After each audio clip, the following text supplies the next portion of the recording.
तर तुम्ही जेव्हा हे स्टॉल उघडलं गणपतीचं, तुम्हाला काय काय प्रॉब्लेम फेस करायला लागले?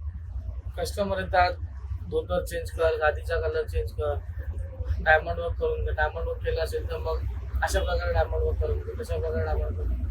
आमच्या वेळेचा पण नुकसान होतं. जशी कॉस्टिंग असते कस्टमरची नाही मिळत. मग त्यात काय काय म्हणजे त्यात पण चॅलेंजेस येत असतील ना तुम्हाला? चॅलेंजेस तर येतात, पण आम्ही कंप्लेंट करण्याचा प्रयत्न करतो. आता ही जी आहे सिंपल मूर्ती आहे, त्याच्यात कस्टमर सांगतो डायमंड वर्क करून दे, पण त्याची रूपरेषा जी अशी सुंदर आहे, डायमंड वर्क केल्यानंतर खूप चेंज होते. मग त्यानंतर मग कस्टमर येऊन सांगतो की अरे मग ती आधीची चांगली दिसत होती किंवा काय. हे सारे प्रॉब्लेम फेस करावे लागतात. अजून काय म्हणजे दुकानात चोरी मारी काय अशी? चोरी पण होते, सर्व लक्ष द्यायला लागतं, कारण आपण रात्रभरचा काम करतो. आपल्या मूर्त्या वगैरे पेंटिंगला आपण रात्रभर घेतो. सकाळी 6-6:30ला आपण काम थांबवतो. थोडासा डोळा आपण झोपेसाठी लागला, 7-7:30ला चोर येतात, चोऱ्या करतात. 2 वेळा माझ्यासोबत असं प्रकार घडलेला आहे. 2दा मूर्त्या गेलेल्या आहेत, एकदा मोबाईल चोरण्याचा प्रयत्न केलेला आहे, 2 वेळा चोर पकडण्यात आम्हाला यश आलेलं आहे.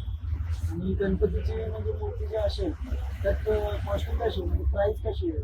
आपल्याकडे 1 फूट आहे 2100 रुपये, 1.5 फुटाची आपल्याकडे रक्कम आहे 3,500 रुपये, 2 फुटाची रक्कम आहे 4,500 रुपये.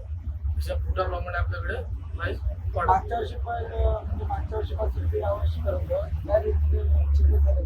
चेंजेस आपण काहीच नाही करत. जे आहेत ते तेच ठेवतो आपण. आणि जे जुने कस्टमर असतील त्यांच्याकडनं जे काय ते स्वतःहून जे वाढवून देतील त्या रेट आपल्याला पण समाधान आहे. आणि कधी म्हणजे स्टॉल जे ओपन केलं तुम्ही त्यात प्रॉब्लेम म्हणजे कसं येतो तुम्हाला की पार्किंगवाले जे येतात ते BMC वाले हो, बरं प्रॉब्लेम तर बराच फेस करायला लागतो, कारण आपल्याला जवळजवळ मे महिन्यापासून त्यासाठी परमिशन टाकावी लागते. पोलीस स्टेशन झालं, BMC झाली, फायर ब्रिगेड झालं, RTO झालं, त्यावेळी आम्हाला परमिशन घ्यावी लागते. NOC मिळाल्यानंतरच आम्हाला ती परमिशन द्यावी. त्याशी परमिशन देण्यात येत नाही. काही तिकडचे काही लोकल त्यांचा आम्हाला